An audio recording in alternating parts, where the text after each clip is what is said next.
Welcome to this lecture about quality and economics.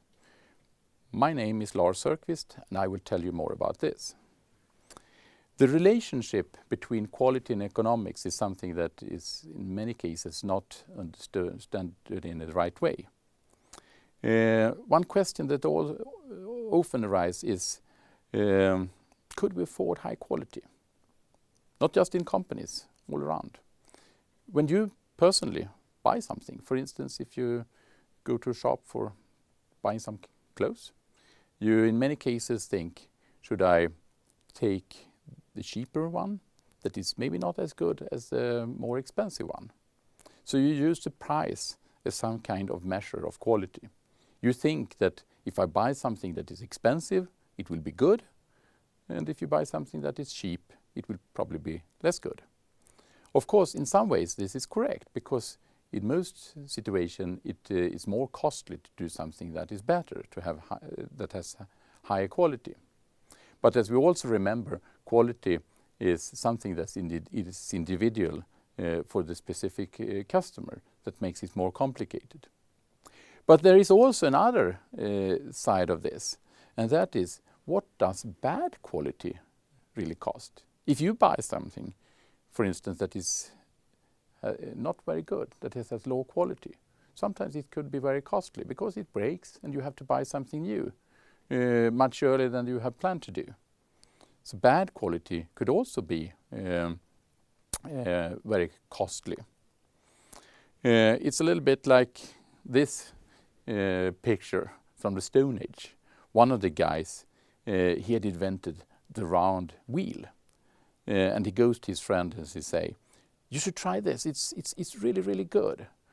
To his friend that is doing hard work with an old wheelbarrow with a squared wheel. But his friend says, "Oh, I don't have time for this. You see, I have to work." I think that's not too far from the actual situation in many companies and organizations. We don't dare to take the time needed for do the improvements, because we are so heavily loaded by many of the problems that are around. Looking deeper in this, we could go into the iceberg of poor quality cost. Poor quality cost, that is the facts of bad quality. Often there is a top of this iceberg over the surface. Things like rework, scrap, complaints and so on, things that we see. How much we see, it depends on what kind of organization we are working in. If we, for instance, are working in a factory, we have a culture that may measure part of those things. For instance, complaints, scrap, rework are usually reported and measured. It's something that we could find in our data. While if we go into a development department in the same company, very few things are measured in that way. We don't have a lot of statistics and data about scrap and rework and so on, even if I'm sure that the rate of rework, for instance, in development work are much higher than in manufacturing. But there are different cultures. And if we go into a service organization, we usually see even less. But it doesn't matter where we are in any organization. Most of the poor quality costs are hidden under the surface. There are a huge amount of money that we don't see, that are lost because of bad quality. When studying this deeper, me personally, for instance, I many years ago made my PhD thesis in this area, at that time sponsored by Volvo, so I did a lot in Swedish industry in this area. But when we did measures deeper, trying to dig further down into the iceberg, we usually found 10, 20% or even more of the total turnover of the company. We can talk about billions of kronor that are wasted because of bad quality. And this makes improvement and quality work different. It's not a question of things that we have to do to get quality. It's a good investment. If we spend time and money on improvements, we can earn because we can get rid of poor quality cost. We can do the list of poor quality costs much longer, and of course it's specific in any situation, but there are many things that occur in any organization.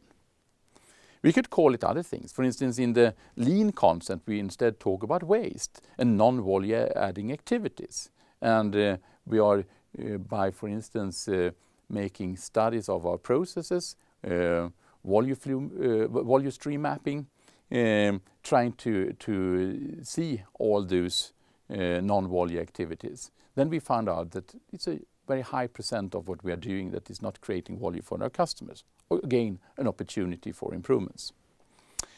Back to the financial and economical aspects of quality. Some of those aspects are directly affecting the profit of the company. For instance, if we have high quality, we usually could have a higher price.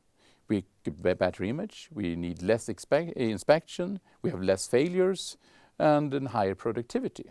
And of course, those things are worth a lot of money. But it's not enough. We also have indirect effects. If we get high quality, we get more satisfied customers that make it more truly that they purchase more, they complain less, we get better relations, and of course we even get better internal satisfaction by our employees and personnel. But this is not enough in itself either, because satisfied customers also become loyal. They stay with us. And this is a thing that is very, very important for profitability of an organization. We get steady incomes, we need to spend less money on marketing, and customers become less sensitive on the prices. So there is a lot of different connection between quality and profitability of an organization. It's a good way of earning money. There are even studies, especially the PIMS study from the Harvard University, that for years had measured thousands of companies all over the world, that had found out that together with market share is quality, the quality perceived by the customer. The most important factors that explain why some companies earn more money than others. We can also, on a more local level, follow up improvement work in companies. For instance, if you are interested, you can study the annual report from companies like General Electric or SKF and see that they are reporting a huge amount of money saved by running improvements. When we have follow up improvement projects in a typical company, we usually find a rate of 5 between the cost and the revenues on improvements. So it pays to work with quality, especially if you have a high focus on improvements. This was what I wanted to tell you in this lecture. Thank you.